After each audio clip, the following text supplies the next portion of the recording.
Je voulais remercier les différents intervenants. On a Jean-Marc Payex, qui est maire de Saint-Gervais et président de la communauté de communes du Pays du Mont-Blanc, qui va intervenir. On a Étienne Klein qui va nous animer, c'est pareil, ces conférences cet après-midi. On a beaucoup d'autres intervenants, je ne vais pas tous les citer parce que je risque d'en oublier. Et puis, je voulais remercier aussi nos partenaires. On a M. Laurent Benet, directeur général du Crédit Agricole, qui ont participé à l'organisation de cette journée et au financement. Et puis, remercier aussi les élus qui ont décidé de faire ces perspectives.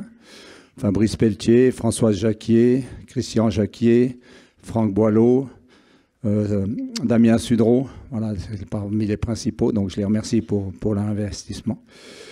Je voulais simplement dire, Combloux, on est un village de 2200 habitants permanents, on a 14 000 lits touristiques, on a une activité orientée principalement en tourisme, agriculture et artisanat. Et aujourd'hui, on est face au Mont Blanc, on est au cœur du Pays du Mont Blanc, on voit le Mont Blanc tous les jours. Et peut-être moins en ce moment parce qu'il a de la neige dessus, mais l'été, on voit vraiment que les glaciers fondent, que les images qu'on a connues quand on était enfant, aujourd'hui, elles sont différentes. Et je pense qu'elles évolueront aussi avec les futures générations. Donc ça nous a un peu interpellés, ça nous interpelle, hein, parce qu'on le voit tous les jours. Et c'est pour ça qu'on a décidé de créer ces perspectives de Combloux. Voilà ce que je voulais dire en introduction et je vais laisser la parole à Fabrice. Bonjour. Merci Claude. Bonjour. Donc, messieurs les députés et les maires de Haute-Savoie, mais aussi on aura un maire de l'Ain qui s'est déplacé et qui fera une conférence tout à l'heure.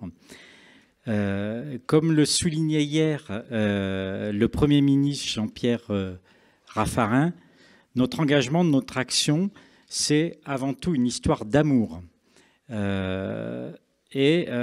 Comment ne pas être amoureux? Alors, je ne sais pas si elle est passée, si la régie peut me passer cette photo. Comment ne pas être amoureux de ce Mont Blanc, monsieur le maire de Saint-Gervais? Voilà ce qu'on voit effectivement de Combloux quand on se réveille le matin. Et c'est ce Mont Blanc, on l'a dit hier, notre bien commun au Pays du Mont Blanc, mais aussi comme à tous les bassins versants qui couvrent une grande partie du sud de la France. Ce Mont Blanc, que nous l'avons vu, est un château d'eau en sursis. Certes, hier, après toutes les conférences, même au début, on va dire, j'ai entendu « ça fait flipper ». Quand même, on le dit, même quand on le dit avec un charmant sourire. On nous a fait flipper en nous souriant et avec beaucoup de charme. Il faut agir, se donner une perspective, et je remercie Étienne Klein qui, en conclusion, nous donnera cette perspective et j'espère un certain nombre d'actions que nous pourrons mener individuellement, collectivement. Alors nous avons encore aujourd'hui plus de 200 personnes inscrites. Elles ne sont pas toutes arrivées et c'est pour ça que nous avons été obligés de faire comme hier 2 salles. Donc aussi comme hier, les conférences sont diffusées en direct sur la salle d'en bas et les gens pourront aussi poser leurs questions avec les micros. On essaiera d'avoir plus de questions qu'hier et de réponses. Et pour ça, il va falloir qu'on tienne le timing parce que je sais que des intervenants ont des trains, doivent repartir chez eux.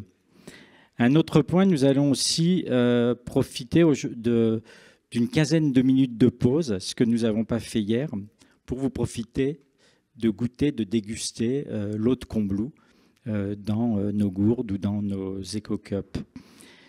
Voilà. Donc j'appelle tout de suite Franck Boileau pour animer la première table ronde sur le thème de l'eau indispensable à l'énergie aux côtés de Jean-Marc Payex, maire de Saint-Gervais, Étienne Klein et Xavier Casio.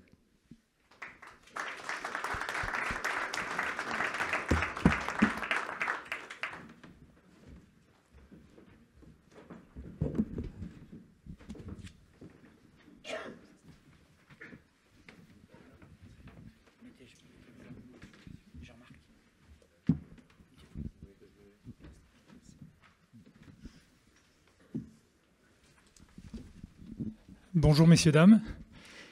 Merci d'être là. On va parler dans cette heure, l'heure qui arrive, d'eau et énergie. On n'a pas encore du tout abordé ce sujet-là. On va aborder l'eau et l'énergie sous 3 facettes différentes. D'abord, de façon un petit peu originale et inhabituelle, l'eau peut servir directement en énergie mécanique. Ensuite, on parlera de l'hydroélectricité, qui est assez classique dans la région et dans toute la région des Alpes. Et puis la troisième partie, c'est on va parler du refroidissement, de l'eau nécessaire pour refroidir des infrastructures. Donc là, on va être dans une logique de bassin complet Rhône-Méditerranée. On est au début du bassin, on est en tête de bassin. Il faut bien comprendre que l'eau qui tombe dans nos vallées va jusqu'à la Méditerranée. Ça a été expliqué hier. Et c'est lié ça donne des responsabilités. Et donc, tout début, au départ, je me tourne vers M. Peyex, qui est à la fois, vous êtes maire de Saint-Gervais, vous êtes également président de la communauté de communes des Pays du Mont-Blanc, vous êtes également vice-président du département. Et donc, vous avez un certain nombre de choses, mais tout particulièrement, est-ce que vous pouvez nous parler de l'ascenseur des Thermes, qui est en cours de réalisation, qui va être bientôt fini, pour nous donner des informations, parce que je pense que c'est quelque chose qui est innovant, peu connu, et dont vous êtes le promoteur. Merci beaucoup. Bonjour à toutes et à tous. Alors, l'ascenseur des Thermes a la particularité de reprendre une fonction qui existait il y a quelques décennies, voire un siècle, puisqu'en fait, avant que la fée électricité n'arrive, c'était l'eau qui était le moteur des scieries, des moulins, de beaucoup de choses, y compris d'ailleurs des funiculaires, ou de ponts-levants. Il y a beaucoup d'exemples en Grande-Bretagne ou ailleurs. L'électricité arrivant, eh bien c'est vrai que ce mode d'énergie a été abandonné et on a repris, nous, à Saint-Gervais, cette idée de donner une deuxième vie aux eaux usées en les utilisant comme, non pas force motrice, mais comme poids, pour faire monter une cabine ou descendre une cabine. Donc c'est l'ascenseur des Thermes qui est en cours de réalisation et qui sera fini au printemps. Donc c'est un dispositif qu'on n'a pas inventé. C'est quelque chose que l'on m'a susurré, et c'est un Anglais qui me l'a susurré, puisque les Anglais utilisent beaucoup l'eau comme énergie. Et cet Anglais, donc, qui était résident secondaire à Saint-Gervais, m'avait dit « Mais vous avez beaucoup d'eau, pourquoi vous ne l'utilisez pas ?» Alors, on le verra dans la deuxième partie. Le monopole de l'EDF nous a interdit de faire de l'électricité.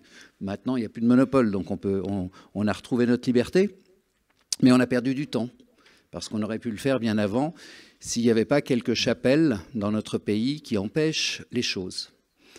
Petite parenthèse, quand même, la mission régionale de l'environnement a quand même mis un avis défavorable quasiment pour l'ascenseur à eau usée, en considérant que c'était bien mieux de mettre des navettes sur les routes. Voilà. C'est quand même une structure d'État, mais c'est un État dans l'État surtout. Même les préfets n'en font pas façon, et de la même manière, l'Adréal n'en fait pas façon.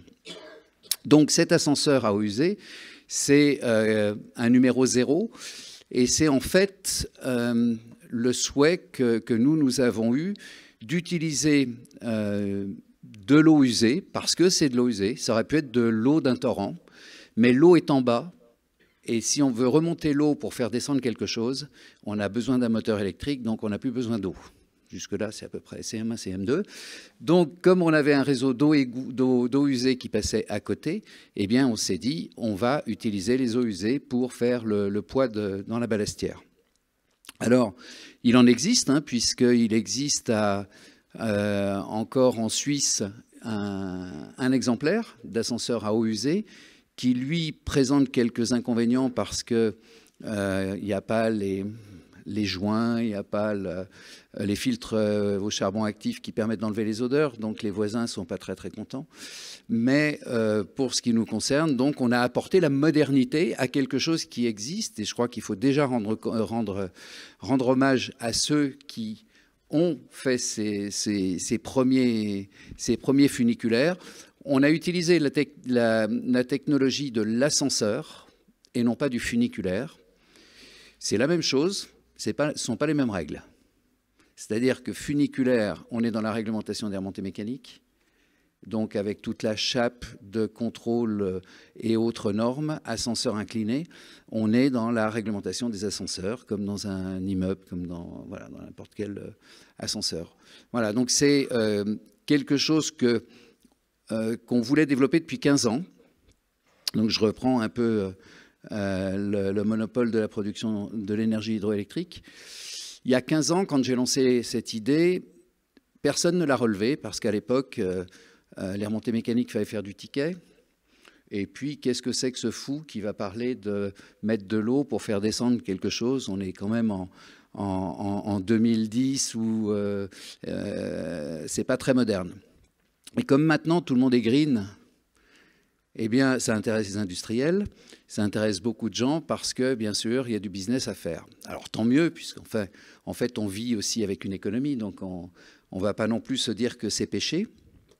Mais voilà, on espère bien que c'est le numéro 0 et que justement, ce qu'a développé POMA, puisque c'est POMA avec des sous-traitants locaux, eh bien, ce sera le numéro 0 d'un nouveau mode de déplacement qui n'est pas du tout un transport public avec X personnes heure. Là, on est dans la promenade. On est comme quand vous prenez un ascenseur, on appuie sur un bouton, on attend, et puis voilà, on n'est pas du tout dans le domicile-travail, on est dans la balade, et là, c'est relié pour nous le bourg de Saint-Gervais au parc thermal, puisque vous savez que Saint-Gervais est la plus ancienne des stations touristiques du pays du Mont-Blanc, avec les thermes en 1806, et que les thermes sont coupés du bourg de Saint-Gervais par une route qui fait 4,5 km, 5 km, et qui aujourd'hui est un véritable frein aux échanges entre Saint-Gervais et son bourg du Fayet. Et on n'a plus de curistes à Saint-Gervais. Les curistes restent dans la plaine parce que justement, c'est Domancy, Passy en ont profité puisque c'est à proximité. Et voilà, l'activité, donc, c'est aussi renoué avec ce qui était à l'origine de notre commune station. Est-ce que vous pouvez nous donner quelques éléments d'information sur la durée de votre projet? Parce que c'est un projet numéro 0, intéressant de connaître combien. L'idée date d'il y a longtemps. Entre le début des papiers administratifs et puis la fin prévisionnelle du projet, quelle est la durée typique? Alors, nous, aussi bien l'ascenseur valéen que l'ascenseur incliné à eau usée figuraient dans notre programme des élections municipales de 2020. Donc, on a lancé le programme en 2019. Réellement, la procédure administrative pour rechercher les candidats, les projets, on est dans un contrat de droit public de conception-réalisation. Donc, on n'est pas sur une consultation habituelle. Et on a finalisé donc en 2023 et il sera mis en fonctionnement en 2024. Donc une durée de construction courte, une durée administrative assez longue, on est en France, oui. Donc c'est bien d'avoir ça en tête. Quel est le coût estimatif encore? Alors le coût est de 5 130 000 € hors taxe, avec un financement du département d'1,5 million, un financement de la région d'1 million, un financement du plan Avenir Montagne de 200 000 €. Mmh. On espère des financements européens et le reste, c'est de l'autofinancement communal sans emprunt. Mmh, sans emprunt. Toujours à Saint-Gervais. Très bien. Et donc vous mentionniez pour être sur cette partie première idée mécanique, vous dites le numéro 0, ça veut dire que dans la commune, voire hors de la commune, vous avez déjà des projections, des idées? Alors, dans la commune, nous, notre réseau, notre évolution de la mobilité, elle est faite et elle va surprendre beaucoup de personnes, puisque nous, on invente la mobilité de demain, on ne remplace pas les vieux bus par des bus propres. Ça, ce sont les anciens qui font ça. Donc, nous, on invente réellement une nouvelle mobilité, de nouveaux déplacements, de nouvelles façons de se déplacer entre le domicile, le travail, de nouvelles façons de se déplacer pour les lycéens, pour tout le monde, pour le loisir, pour les habitants, pour les autres qu'on reçoit. Ensuite, il faudra que chaque collectivité en France ou ailleurs dans le monde se saisisse de cette technologie qui ne s'adapte pas partout. Bon, il y a des élus de Passy, par exemple, qui sont dans la salle. Pourquoi pas imaginer quelque chose comme ça entre le fond de Chède, je dis une bêtise, hein, et puis le plateau d'Assy, quoi. Ça peut être quelque chose qui est aussi intéressant à développer. Le concept qu'on développe à Saint-Gervais, c'est un transport non payant. C'est permanent, c'est-à-dire ça peut fonctionner 24 heures sur 24, 365 jours par an. Et on est vraiment sur une démarche d'ascenseur. Et je crois qu'il n'y a pas d'employés. Il n'y a pas de personnel. Les frais de fonctionnement, c'est environ 60 000 € par an. C'est-à-dire, ce sont les contrats d'ascenseur que tout le monde connaît pour un ascenseur, ce sont les visites qu'un ascensoriste doit, et puis les mises à niveau. Et puis, comme on a une mini station d'épuration, eh bien, il y a aussi l'entretien, le dégrillage de la petite station d'épuration. Voilà, tout ça, ça fait 60 000 €, mais c'est un choix politique. C'est-à-dire qu'on pourrait très bien faire payer, on peut très bien... Voilà, ensuite, c'est le choix de chacun. Le choix à Saint-Gervais, les parkings sont gratuits, les transports sont non payants, et l'ascenseur des termes sera non payant. Merci beaucoup. Nous reviendrons vers vous dans un deuxième temps. Monsieur Casio, bonjour. Vous venez de loin, parce que vous venez de Pau. Monsieur Casio est président d'un syndicat qui s'appelle France Hydroélectricité. Donc là, on va rentrer dans l'électricité. Jusqu'ici, on n'a pas mis une goutte d'électricité. Maintenant, on va penser électricité. Et France Hydroélectricité, personnellement, je ne connaissais pas beaucoup de noms, mais je crois que c'est intéressant de faire un panorama français. Quelle est votre activité ? Quelles sont les installations que vous représentez et quelle est votre action ? Merci Franck, bonjour à tous, merci pour votre invitation. Je suis très très heureux d'être parmi vous aujourd'hui et surtout pour parler d'hydroélectricité. Voilà, donc alors France Hydroélectricité, c'est un syndicat professionnel. Vous pouvez peut-être, la régie, envoyer le premier slide. Donc on regroupe des fournisseurs et puis des producteurs. Vous pouvez passer au second même. On regroupe des producteurs et des fournisseurs. En fait, on regroupe toute la chaîne industrielle de l'hydroélectricité. Et France Hydroélectricité a une spécialité de défense de ce qu'on appelle la petite hydroélectricité, c'est-à-dire l'hydroélectricité qui va jusqu'à 12 MW. Voilà, donc c'est une partie, voilà, 720 centrales adhérentes et puis 165 industriels. Bon, ça c'était quelques chiffres simplement pour me présenter. Donc France Hydroélectricité, merci, est un syndicat professionnel. Et donc, nous défendons l'hydroélectricité. Alors, toute l'hydroélectricité. Alors, dans la préparation de mon intervention, Franck m'avait demandé de faire un panorama de l'hydroélectricité en France. Alors, l'hydroélectricité, c'est en fait un continuum d'installation. Il n'y a pas de grande hydroélectricité, il n'y a pas de petite, il n'y a pas de, et encore moins de micro et de pico-hydro, ça n'existe pas. On est grand maximum en termes de puissance sur un facteur 10 à 100. Donc il faut pas confondre les unités.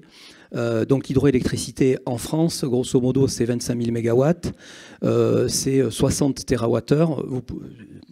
Alors il faut peut-être expliquer. On parle de la puissance d'une installation comme de la puissance d'une voiture. Ça s'exprime en watts, précisément en mégawatts, en millions de watts.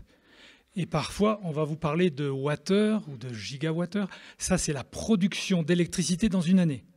Donc, ne pas confondre la puissance d'une installation, comme la puissance de votre voiture, et puis le nombre de kilomètres que vous faites dans l'année avec votre voiture. C'est exactement la même chose. Watts et wattheures. Merci de cet éclaircissement. Effectivement, c'est quand même important. C'est que quand on parle d'électricité, ce sont des unités qu'on manie peut-être un peu trop couramment. Voilà. En tout cas, l'hydroélectricité en France, voilà, c'est à peu près entre 15 et 18% de la production nationale, donc de la consommation, puisque vous savez que dans le système électrique, la production et la consommation doivent être en équilibre permanent. Et précisément, un des rôles principaux et majeurs de l'hydroélectricité dans le système électrique, c'est justement de le tenir debout, c'est-à-dire faire en sorte qu'à chaque instant, eh bien, l'équilibre offre-demande soit respecté. Ça, c'est le travail de RTE, hein, le réseau transport, et qui gère en fait les appels vers les centrales hydroélectriques notamment, qui couvrent à peu près un tiers des besoins de pointe en valeur très moyenne, c'est-à-dire 3000 MW. C'est à peu près l'équivalent de toute la puissance du Rhône en fait, hein, voilà, juste pour contribuer à la pointe, c'est-à-dire le midi, le soir, etc. On peut passer. Voilà, alors. Il ne vous aura pas échappé que l'hydroélectricité dans les Alpes, hein, c'est clairement le premier gisement. Donc sur les centrales hydroélectriques, en nombre, hein, vous avez 2600 centrales, ça ce sont les petites centrales de moins de 12 MW qui sont en France entière.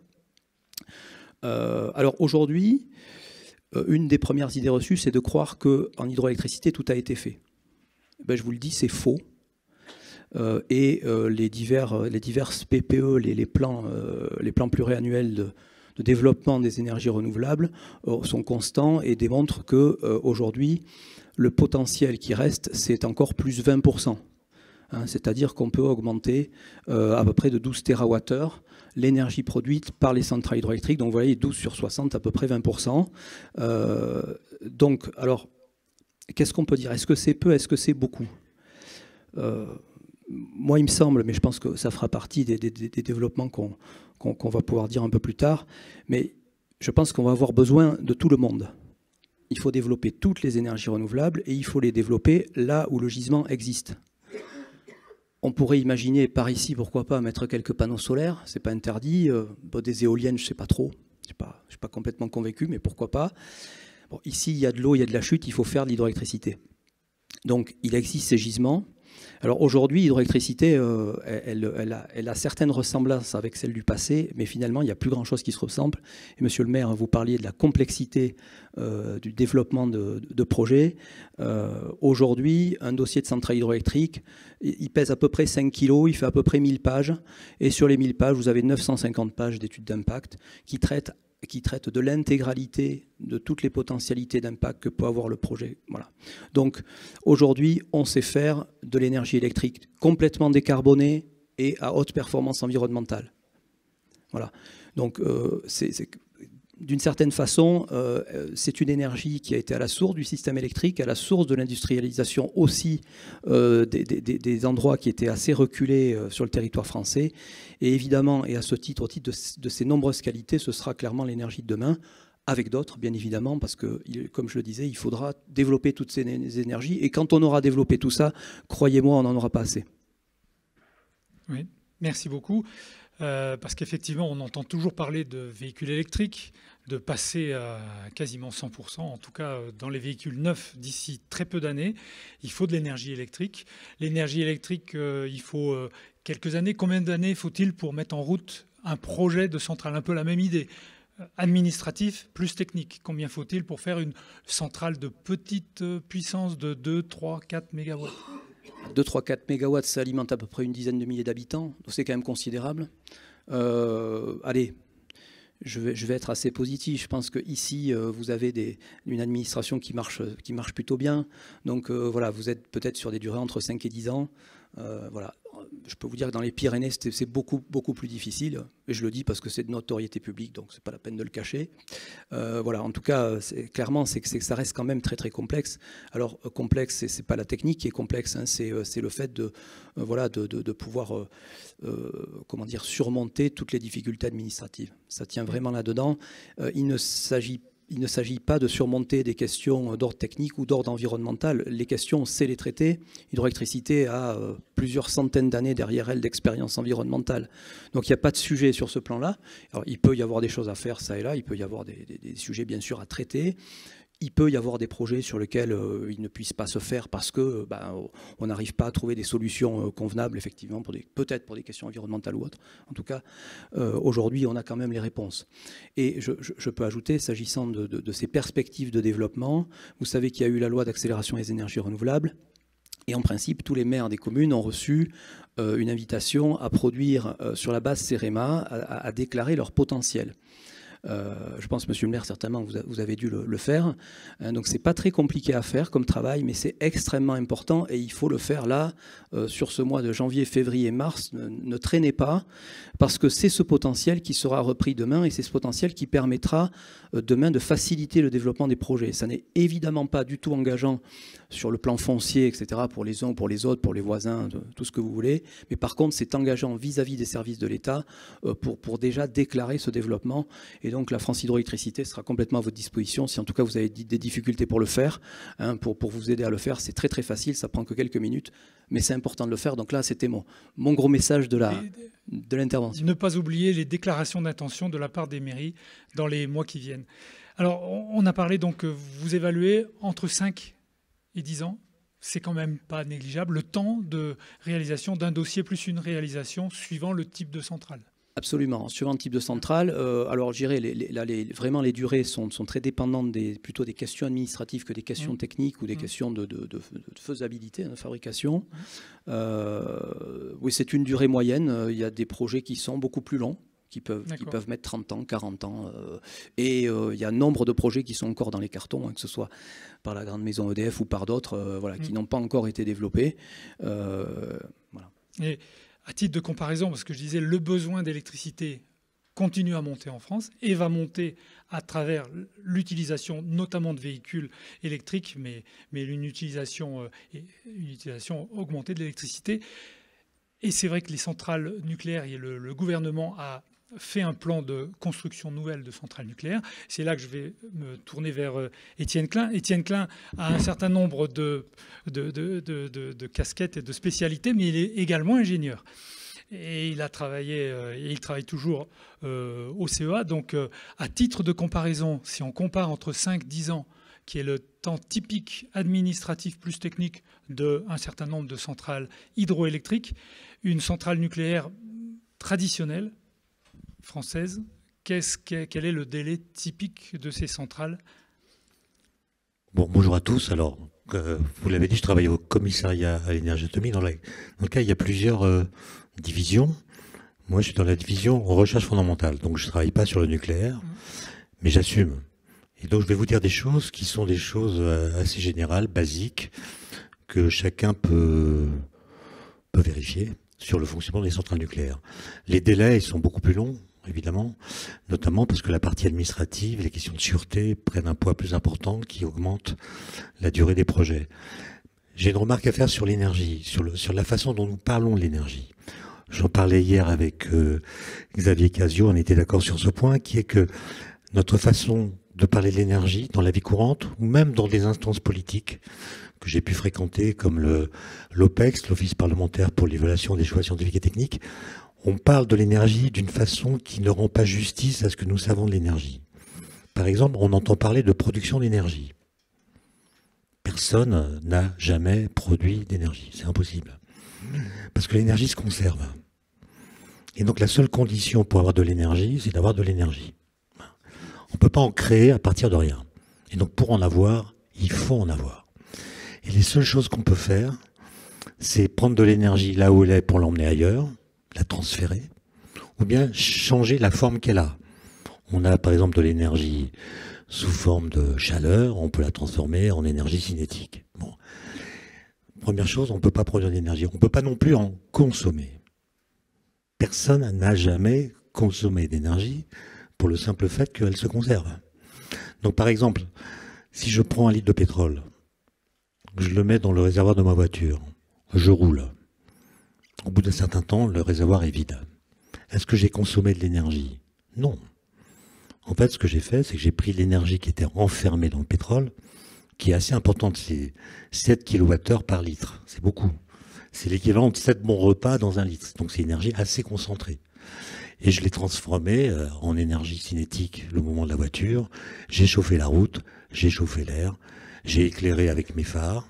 Et quand je fais le bilan à la fin, il y a autant d'énergie qu'il y en avait dans le litre de pétrole. J'en ai pas consommé. Ce que j'ai fait, c'est que j'ai transformé de l'énergie qui était ordonnée dans le pétrole en une énergie désordonnée. C'est-à-dire qu'à la fin, j'ai chauffé l'atmosphère ou la route. En termes techniques, ça s'appelle créer de l'entropie. On ne consomme pas de l'énergie, on crée de l'entropie. Et il me semble que si on changeait le vocabulaire, si on abandonnait l'expression consommation d'énergie, on a un rapport à cette consommation, entre guillemets, qui serait différent. On produit de l'entropie, on augmente le désordre de l'énergie. Voilà. Pour les mêmes raisons, il n'y a pas d'énergie renouvelable. Voilà, c'est un abus de langage. Ce qui est renouvelable, c'est pas l'énergie, c'est le flux primaire dont on l'extrait. Par exemple, la lumière du soleil ou le vent, etc. La lumière du soleil, elle est renouvelable. Mais une fois que vous avez créé de l'entropie à partir de la lumière que vous avez utilisée, ben c'est fichu, quoi. Vous ne pourrez jamais revenir à l'état initial pour des raisons qui sont liées à la thermodynamique, à ce qu'on appelle le deuxième principe, qui oblige l'entropie à croître. Bon. Et donc ça, c'est une remarque préliminaire. Et maintenant, j'en viens à la question du nucléaire, puisqu'on m'a posé la question de savoir en quoi le changement climatique et les problèmes d'eau peuvent affecter le nucléaire. Donc je vais être assez professoral. Pour un dimanche après-midi, je pense qu'il y a peu de lieux où on va entendre autant parler de choses ennuyeuses. Dans un réacteur nucléaire, il y a trois circuits qui mettent en jeu de la circulation d'eau. Il y en a un premier que, pour des raisons évidentes, on appelle le circuit primaire. Donc c'est un circuit d'eau sous pression qui est composé du réacteur lui-même, qui est relié par des tuyauteries au générateur de vapeur. Donc l'eau circule en boucle grâce à des pompes très puissante, et sa température est élevée puisqu'elle s'échauffe au passage du réacteur. Sa température, selon la puissance du réacteur, varie entre 280 degrés Celsius et 325 degrés. C'est une eau, dans ce circuit primaire, qui est radioactive, puisqu'elle est sous l'influence des flux de neutrons émis par le réacteur. Ensuite, il y a un deuxième circuit qu'on appelle, pour des raisons mystérieuses, le circuit secondaire, qu'on appelle aussi le circuit eau-vapeur. Donc dans ce circuit-là, qui contient une eau qui n'est pas radioactive, l'eau suit un cycle thermodynamique fermé qui la fait passer alternativement de la phase vapeur à la phase liquide. La vapeur qui est issue des générateurs de vapeur qui sont sous pression, 60 bars, alimente la turbine qui entraîne l'alternateur, puis s'échappe vers ce qu'on appelle le condenseur. Et le condenseur, il est composé d'un ensemble de tubes parcourus par de l'eau froide prélevée dans le milieu aquatique, qui peut être l'océan, la mer, une rivière, un fleuve, etc. Et cette eau, je le répète, dans le circuit secondaire, n'est pas radioactive. Et puis il y a un troisième circuit, le circuit tertiaire, qui sert à refroidir le condenseur. Il peut le faire de deux façons ouverte, on parle de circuit ouvert, ou bien de façon fermée, on parle de circuit fermé. Alors la différence est fondamentale pour la question qui nous occupe. En circuit ouvert, l'eau prélevée dans le milieu aquatique dont je parlais parcourt l'intérieur des tubes du condenseur, s'échauffe à leur contact, puis retourne directement dans le milieu aquatique. Autrement dit, l'énergie thermique qui est extraite du condenseur est intégralement transférée au milieu aquatique. En circuit fermé, au contraire, l'énergie thermique extraite est cédée non pas au milieu aquatique, mais à l'atmosphère, par le biais de ce qu'on appelle des aéroréfrigérants, c'est les grandes tours que vous voyez à proximité de certains réacteurs nucléaires. Et donc, si on fait le bilan pour la France, je vais vous donner quelques chiffres qui sont quand même importants, je m'en excuse, mais je pense qu'il faut les connaître. En France, on a 18 sites nucléaires au total, ce qui qui comprennent au total 56 réacteurs. C'est-à-dire qu'il y a des sites dans lesquels il y a plusieurs réacteurs. Bon. Il y a 5 sites qui sont en bord de mer. Au total, ça fait 14 réacteurs en bord de mer. Et cela ne pose pas de problème de refroidissement. On pompe l'eau de la mer et on y rejette l'eau chaude qui est d'une température supérieure de 10 degrés à la température de l'eau. Et sur l'EPR de Flamanville, dont vous entendez beaucoup parler, il y a même un diffuseur en mer qui permet d'évacuer la chaleur très au large des côtes et de réduire l'impact sur le milieu marin aux abords de la centrale. Donc pour cela, je considère que le réchauffement climatique ne change pas la donne, puisque l'eau de mer est quand même là en abondance. Et le changement climatique va, au contraire, augmenter sa quantité, quitte à devoir opérer des déplacements, puisque l'eau va monter. Il y a certaines terres qui vont être submergés et il faudra peut-être opérer des déplacements. Sur les 13 sites qui sont en bord de fleuve ou de rivière, il y a 12 réacteurs en circuit ouvert, Golfech, Tricastin et Saint-Alban, pour lesquels le débit du fleuve est, pour l'instant, suffisant pour assurer le refroidissement direct. Et donc, c'est des centrales qui sont gérées comme celles qui sont en bord de mer, sauf que la température de rejet est limitée, plus limitée, à 5 degrés, et elle est contrôlée. Et là, le changement climatique pose des problèmes, va obliger à des modifications, à des changements de mode de fonctionnement, peut-être de la réglementation. Et pour les 30 autres réacteurs qui fonctionnent en circuit fermé, c'est-à-dire avec des tours d'aéroréfrigérants, là, il y a des avantages et il y a des inconvénients. L'avantage des aéroréfrigérants, c'est qu'on peut refroidir avec des débits d'eau beaucoup plus faibles et l'élévation de la température du rejet est limitée à 0,2 degrés au lieu de 5. L'inconvénient, c'est que dans ces tours, on évapore une partie de l'eau, donc on consomme de l'eau. Et si on fait le bilan, alors je parle pour la France seulement, j'ai fait des petits calculs, c'est simplement des additions. Si on regarde le prélèvement d'eau total pour faire fonctionner les réacteurs nucléaires, c'est 13 gigamètres cubes par an en circuit ouvert et c'est 3 gigamètres cubes par an en circuit fermé. Ce qui fait un total de 16 milliards de mètres cubes par an et ça représente 2/3 des prélèvements totaux en France. C'est énorme. Maintenant, si on regarde non pas les prélèvements, mais la consommation. Parce qu'évidemment, on ne consomme pas tout ce qu'on prélève, heureusement. Alors, pour les réacteurs qui sont en circuit ouvert, la consommation d'eau, c'est 0. Pour ceux qui sont en circuit fermé, c'est 0,6 gigamètres cubes par an. Ce qui représente 10% de la consommation totale en France. C'est aussi beaucoup.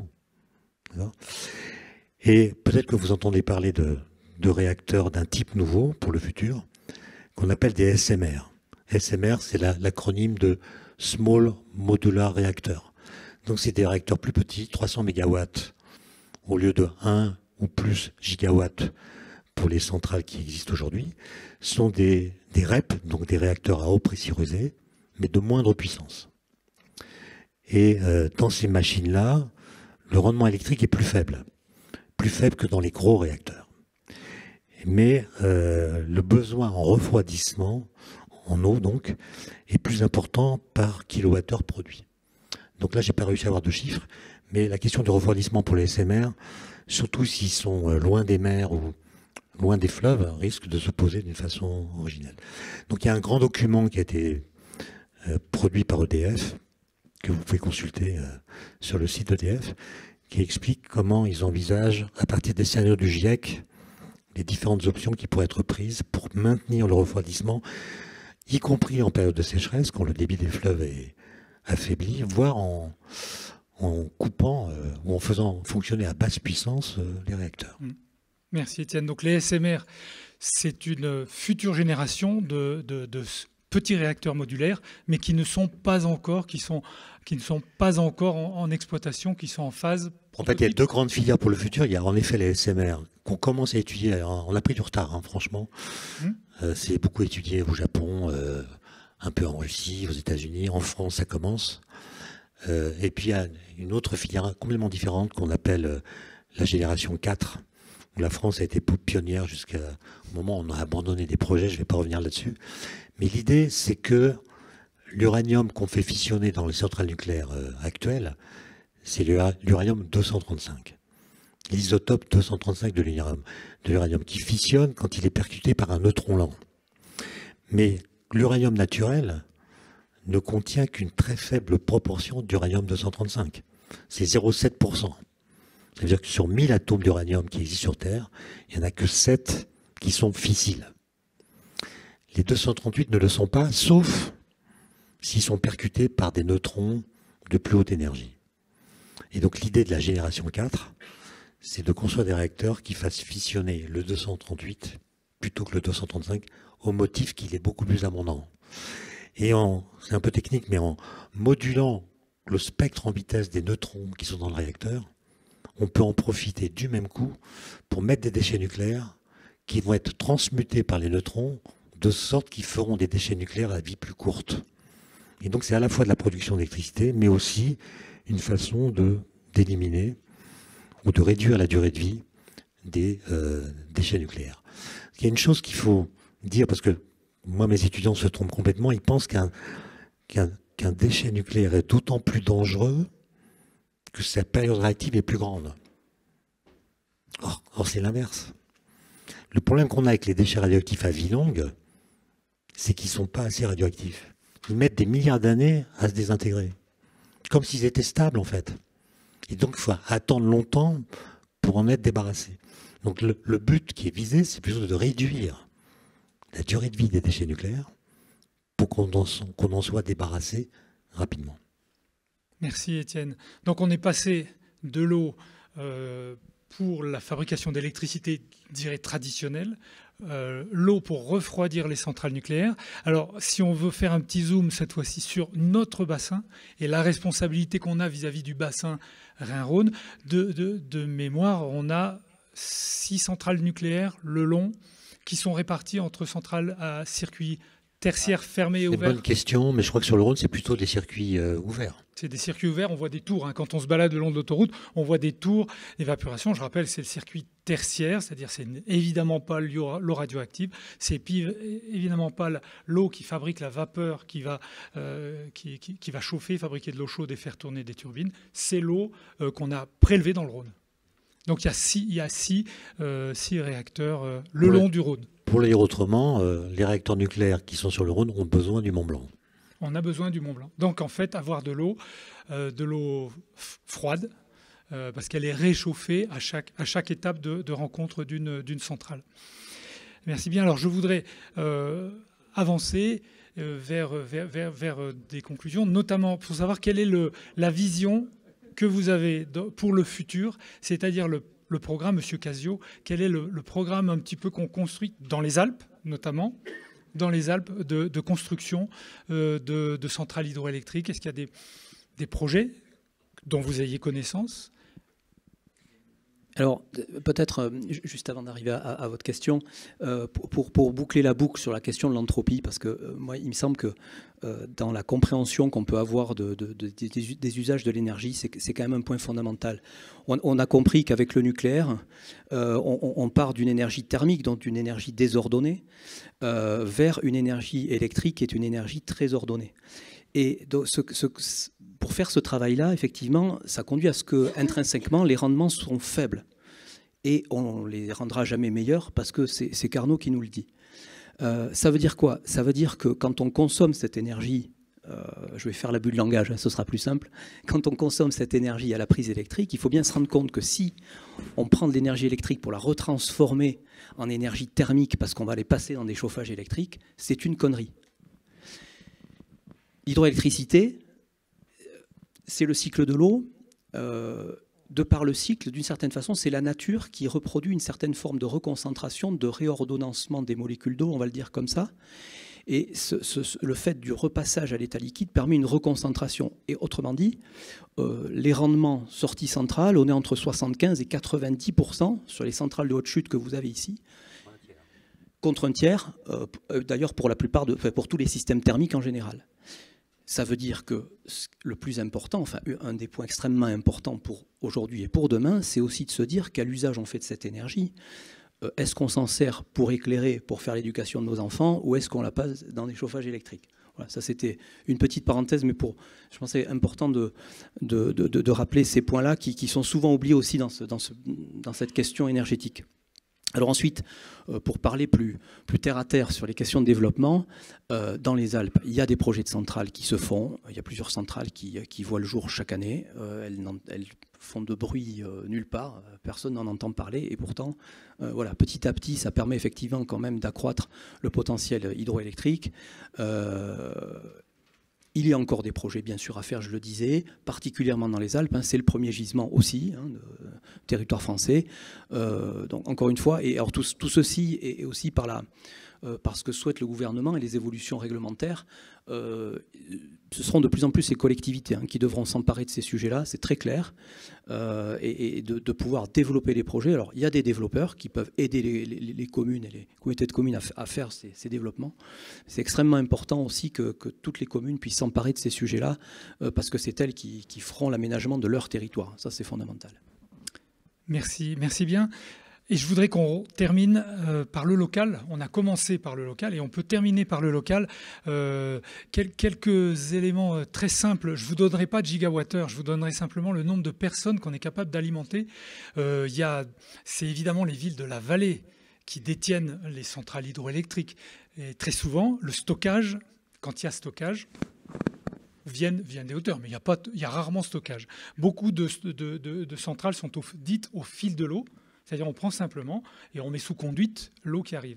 À ce titre-là, notons que dans les villes des Contamines, de Sallanches, de Saint-Gervais, de Passy, il y a des centrales hydroélectriques en nombre important. Parfois, il y en a eu des très anciennes, datant de la fin du 19e siècle, et qui étaient très puissantes.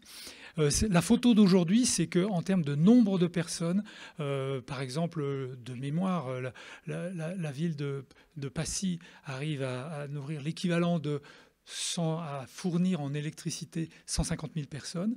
La ville de Saint-Gervais, je crois, 50 000, vous me corrigerez, Monsieur Peyex, environ. Donc en fait, on est bien plus gros, on fabrique bien plus d'électricité que le nombre d'habitants dans nos communes. Donc on est déjà fournisseur net tout à fait abondant, superflu d'électricité.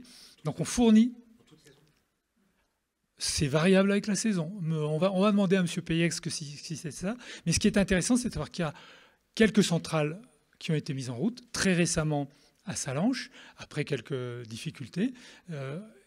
En cours de route, aux Contamines, il y a une centrale qui va bientôt ouvrir. Et puis, quelques mots sur la centrale de Miage, qui est en cours, qui va démarrer bientôt à Saint-Gervais.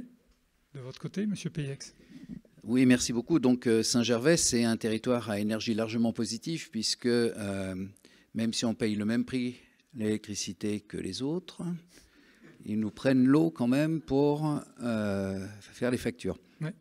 Voilà. Donc, j'ai écrit au préfet, il ne m'a jamais répondu, pour savoir pourquoi on n'aurait pas un tarif privilégié, puisqu'en fait, c'est avec notre eau, même si personne n'est propriétaire de la ressource, mais c'est bien en l'utilisant qu'on produit. Voilà, donc on a, nous, effectivement, les vieux barrages sur le Bondan qui produisent toute l'année, et on a maintenant donc le développement de microcentrales. À Saint-Gervais, donc avec quelques mois de retard, il y aura le premier tronçon du turbinage des eaux de Miage. Alors, ça sera la 4e centrale. Vous avez déjà 3 centrales en fonctionnement depuis un certain temps, mais là, c'est la centrale qui va être la plus puissante. Oui, c'est la plus puissante. Le deuxième projet, c'est la reprise, parce qu'en fait, l'eau, on peut l'utiliser plusieurs fois. Il suffit de l'arrêter, et puis voilà, c'est ça qui est magique. On ne détruit rien, on ne fait que créer. Et donc, l'idée du deuxième tronçon, c'est la reprise à la gruve pour la returbiner et la restituer dans le Bondan, donc à la confluence. Et on a aussi un projet sur le torrent de Bionasset. Alors, sur les procédures, il n'y a pas que l'État qui est en cause. C'est quand on fait une conduite forcée, on passe sur des propriétés. Et la plupart du temps, les propriétés sont privées et il faut avoir l'accord des propriétaires pour mettre la canalisation. Donc c'est un tout petit peu plus complexe. Très bien. Je crois qu'on a terminé. On est ouvert aux questions dans la salle ou les salles.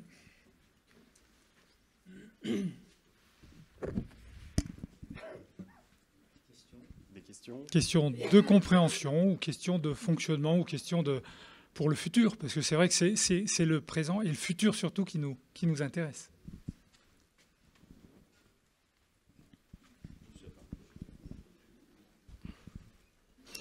J'ai une question simple, c'est juste quel est l'impact sur l'environnement des centrales hydroélectriques ? Merci pour cette question. En fait, alors d'abord réglementairement, et puis c'est une réalité de terrain, en fait, l'exploration de l'impact des centrales se fait au cas par cas. C'est-à-dire qu'il n'y a pas une centrale hydroélectrique qui se ressemble. Hein.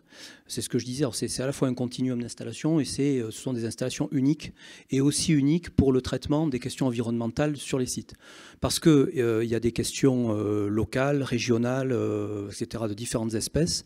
Et donc ça, c'est le travail des développeurs de projets et qui aujourd'hui, très très en amont dans le développement des projets, font l'inventaire en fait de toutes les questions écologiques et pas seulement, mais qui peuvent aussi d'intégration au territoire, etc. Effectivement, qui peuvent se faire jour et donc qui explorent toutes ces questions avec des spécialistes pour y répondre. Alors je le disais, hein, aujourd'hui, la profession investit plus d'1 milliard d'euros ces dernières années pour faire la continuité écologique, c'est-à-dire en fait continuer d'améliorer tous les dispositifs de franchissement en montaison, dévalaison pour les poissons migrateurs en particulier. Voilà, la plus vieille centrale que j'exploite, elle a 140 ans et elle a vu passer. On a déconstruit et reconstruit 4 fois la passe à poissons, 3 fois la prise d'eau, voilà, pour permettre effectivement à chaque fois d'améliorer les performances environnementales. Tout ce que fait l'homme a toujours un impact, il faut le gérer. Alors, si je peux me permettre quand même, parce que c'est vrai que j'étais assez bluffé des présentations qu'il y a eu hier, et assez inquiet aussi à la fois, mais moi je voulais quand même vous transmettre un petit message un petit peu rassurant. Ça a été dit hier, on aura peut-être un peu moins d'eau dans certaines régions, un peu plus ailleurs, la saisonnalité va changer, etc. Nous, des études qu'on fait pour l'hydroélectricité, on ne prévoit pas, et d'ailleurs enfin, tous les scénarios le montrent aujourd'hui, on ne prévoit pas de grandes ou significatives baisses de productibles. Ceci dit, moi j'ai entendu hier qu'il fallait ralentir l'eau, j'ai entendu voilà, qu'effectivement que de par la fonte des glaciers, de la nécessité de décarbonation et aussi du multi-usage. Alors tout ça, notamment le multi-usage, pour les hydroélectriciens, ce n'est pas un sujet nouveau. Et en particulier EDF le pratique depuis des dizaines et des dizaines d'années avec tout un tas de conventions, et notamment quand il y a eu la sécheresse de l'an dernier ou d'il y a 2 ans, EDF s'est retrouvé, et d'autres, hein, tous les grands lacs sont retrouvés à devoir gérer la ressource et de gérer la rareté. Donc ce n'est pas un sujet nouveau, et je pense qu'il faut continuer de faire confiance à ceux qui savent effectivement pour traiter cette question. Et puis c'est aussi des questions d'aménagement du territoire. Penser que demain revenir à la nature qui existait avant l'Anthropocène, je ne suis pas complètement convaincu que ce soit la solution, et en tout cas il faudra bien continuer à ce que les êtres humains puissent vivre dans des conditions sociologiques raisonnables. Effectivement, je pense qu'un des sujets que nous pourrions aborder l'année prochaine, c'est de savoir si, voilà, quand l'homme existe, ne fait-il que du mal. Ça, c'est un vrai sujet philosophique, et je pense qu'on pourrait développer ça l'année prochaine. Merci. Monsieur, vous aviez un complément ? Monsieur Peyex ? Oui, moi simplement un complément pour casser un peu des idées reçues sur le château d'eau qui ne sera plus un château d'eau. La ressource de Miage dont on parle et qui est turbinée est une ressource que tout le monde considérait comme glaciaire. Ah oui. Elle alimente Combloux, Demi-Quartier. Nous, on donne l'eau à Saint-Gervais et les communes la vendent après.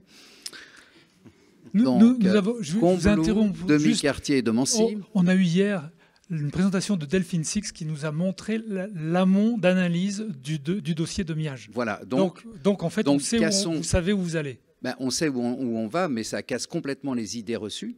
C'est-à-dire qu'il y a 90% de la ressource qui ne provient pas de la ressource glaciaire. La ressource glaciaire n'est qu'à 10%. Exactement. Ce qui veut dire que quand on affole les gens en disant il n'y aura plus d'eau demain parce qu'il n'y aura plus de glaciers, c'est faux. C'est tromper les gens. Effectivement, il y a la ressource des glaciers en fait partie, mais ce n'est pas la seule ressource. Et donc, il faut donner un peu d'espoir et arrêter un peu les discours pessimistes, catastrophiques. Et voilà, ce n'est pas tout à fait ça. Alors, on l'a fait grâce à des scientifiques, on le sait, grâce à des scientifiques qui ont pu justement établir quelles étaient les origines de l'eau de Miage, qui est un réservoir important quand même pour nos communes. Tout à fait. Et la projection à 5-10 ans, qui est relativement plate. Hein, elle nous a montré les 3 courbes, c'est-à-dire l'eau qui vient de la glace, de la fonte de la glace, représentant 10%, et l'eau qui vient de la fonte de la neige ou de la pluie, qui sont toutes 3 courbes plates sur 10 ans. Monsieur, Franck, il y a une question. J'ai Oui. une question ici. Il y a deux. Monsieur Lebel aussi. Oui. Monsieur Lebel. Je laisse la parole à Monsieur Lebel parce qu'il est dans le sujet. Alors, juste avant, j'ai une dame au milieu qui veut également poser une question.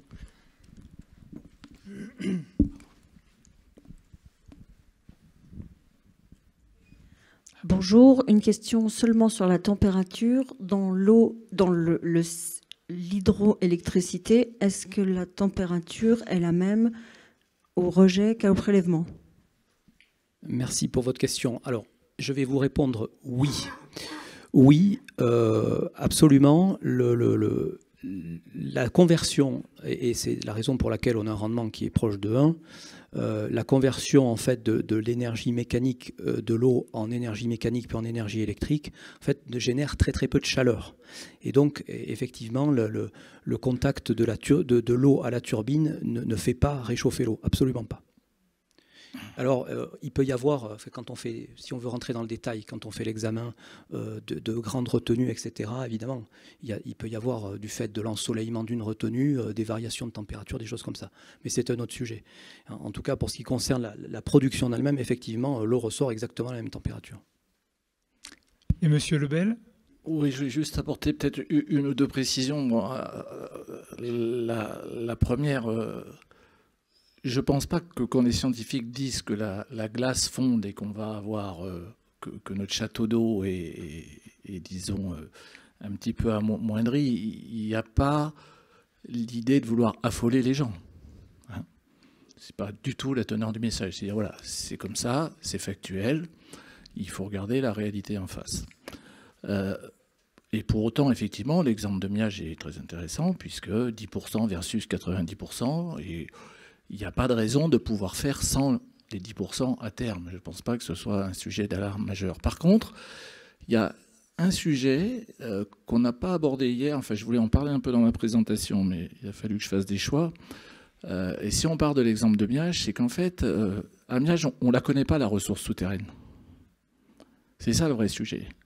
C'est qu'on ne connaît pas les propriétés hydrodynamiques de la nappe et on ne sait pas combien elle contient. Hein, sous zéro. En fait, l'eau, elle est essentiellement souterraine. Et ce sujet, moi, je le rencontre très souvent quand on est contacté par des communes de tous les territoires de montagne. Ils assistent à une conférence sur l'eau, changement climatique. Ils viennent nous voir après, ils nous disent « Ah oui, mais moi, dans ma commune, justement, je suis très inquiet. Notre alimentation, ça dépend d'une source. Qu'est-ce qu'elle va devenir ?» Et moi, je leur dis « Je ne sais pas. Je ne sais pas parce que je connais pas votre territoire. J'ai pas les données. Je ne peux absolument pas répondre à cette question. » Et en fait, ce qu'on constate, c'est que d'une manière générale, les communes, mais partout en France, hein, c'est assez logique, parce qu'en France, de l'eau, il y en a beaucoup. On n'est pas tellement menacé en général. Donc il n'y a pas eu, comme dans d'autres pays, la nécessité de faire un inventaire très précis de la ressource en eau souterraine. Mesurer une eau de surface, c'est relativement facile, on sait faire, on a des outils de mesure, c'est assez bien maîtrisé. Par contre, les eaux souterraines, on ne les connaît pas, les communes ne les connaissent pas. Et l'impact du réchauffement climatique et du cycle, des modifications de cycle saisonnier, et notamment des grosses sécheresses sur cette ressource souterraine, ça, on ne connaît pas. Donc là, je pense qu'il y a un vrai enjeu. Alors, c'est un peu décalé par rapport à ça. Là, on parle d'énergie, je ne parle pas de l'énergie en tant que telle. Quoique, effectivement, y compris pour l'hydroélectricité, il peut y avoir des crises de saisonnalité, d'autant plus que qui dit canicule peut signifier pic de consommation parce que climatisation. Donc ça, c'est pas forcément vrai pour les territoires de montagne, mais c'est vrai dans les territoires de plaine. Et pour résumer, le message des scientifiques, c'est pas d'être alarmiste ou quoi, c'est juste de dire il y a des choses qui changent, qui vont changer durablement, significativement, et donc dans nos usages, il faut qu'on prenne ça en compte. Je pense que, si je peux me permettre, je pense que vous êtes complètement dans le vrai. Et d'ailleurs, nous, on nous a souvent dit, quand il y a eu les sécheresses, demain, on n'aura plus d'eau, il faut arrêter l'hydroélectricité. Je leur ai dit, mais attendez, si on n'a plus d'eau, il y aura peut-être des problèmes sociologiques, malheureusement, avant qu'il n'y ait plus d'hydroélectricité. Et en réalité, c'est bien ce qu'on s'est rendu compte, c'est qu'il y a eu beaucoup de mouvements de panique, de se dire, oulala, d'un seul coup, on manque, voilà, l'eau coule un peu moins vite au robinet, on a un souci. Je pense que réellement, cette question de l'approche sociologique sociologique du changement climatique et de l'approche sociologique pour les transformations de la société, parce qu'à mon avis, ce sera ça le vrai déclencheur qui permettra de prendre une bonne direction. Après, les outils techniques, on les a. La maîtrise technique, on l'a. Les questions environnementales, on sait les traiter. Simplement, après, il faudra faire des choix d'aménagement du territoire. Mais c'est d'abord en réorganisant la société qu'on arrivera dans les usages de l'énergie, des déplacements, etc., qu'on arrivera peut-être plus facilement à accélérer en tout cas cette transition. Et donc c'est un sujet aussi que je me propose qu'on pourra peut-être traiter l'année prochaine. Ouais. Merci beaucoup. Qu'on fasse attention au point de vue timing, parce que... Ouais. Monsieur Alpi. Bonjour. Si vous me permettez... La pression qui est sur les élus quand on est en gestion de l'eau, au fil de l'eau, sur un épage par exemple, 2200 km², des rivières diverses et variées, le Doubs, la Loue, en tête de bassin, avec des périodes d'assec. Et pour autant, la société, le citoyen de base, dit mais si vous faites des aménagements, il faut penser turbiner. Et quand on fait les études, l'élu, il n'est pas sachant. On fait appel à des sociétés, on fait appel à de l'expertise. Et le retour sur investissement, chez nous, on nous dit 25 ans. Alors, en prenant vraiment des études de changement climatique à 2050 et plus. C'est-à-dire en assumant le risque qu'il y a des assecs et qu'effectivement, il y a des périodes où, et comme vous l'avez dit, l'aspect environnemental est vraiment traité, puisque il faut vraiment la continuité écologique et que, bien sûr, les espèces ne doivent pas en payer le tribut, même si, effectivement, on ne maîtrise pas tout. Mais à partir de quand, pour des élus, vous considérez que le projet est intéressant ou pas? C'est la question, on est en plein dedans, nous, en ce moment, en tant que gestionnaire, à se dire, il y a une attente sociétale. Si on ne fait pas, on doit rehausser un barrage, 2 barrages, et c'est des vrais sujets. Donc, si on fait des investissements, on doit intégrer cet aspect-là, parce qu'il y avait anciennement, plus loin, on turbinait ces cours d'eau, et effectivement, ça interpelle. Merci pour votre question. Alors, la réponse va être très claire. 25 ans, vous êtes très bon. Évidemment, ce n'est pas la durée d'un contrat obligation d'achat. Ça fait simplement la démonstration que certains sites sont plus facilement rééquipables ou équipables que d'autres. Mais quand on fait l'hydroélectricité, c'est un investissement lourd, mais on investit pour l'éternité. Les centrales peuvent durer plusieurs centaines d'années. En réalité, on fait de la rénovation continue sur les sites, on fait de la modernisation continue. Donc en fait, quand on installe une centrale, elle est là a priori pour toujours. Et ça, c'est aussi ça le caractère durable de l'hydroélectricité.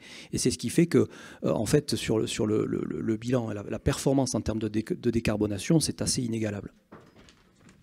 Donc après, bien sûr, je ne vais pas vous dire de faire des investissements qui seraient très fâcheux pour la commune. Ce qui est important après, c'est que là, les spécialistes savent traiter cette question de savoir comment on peut amortir, etc.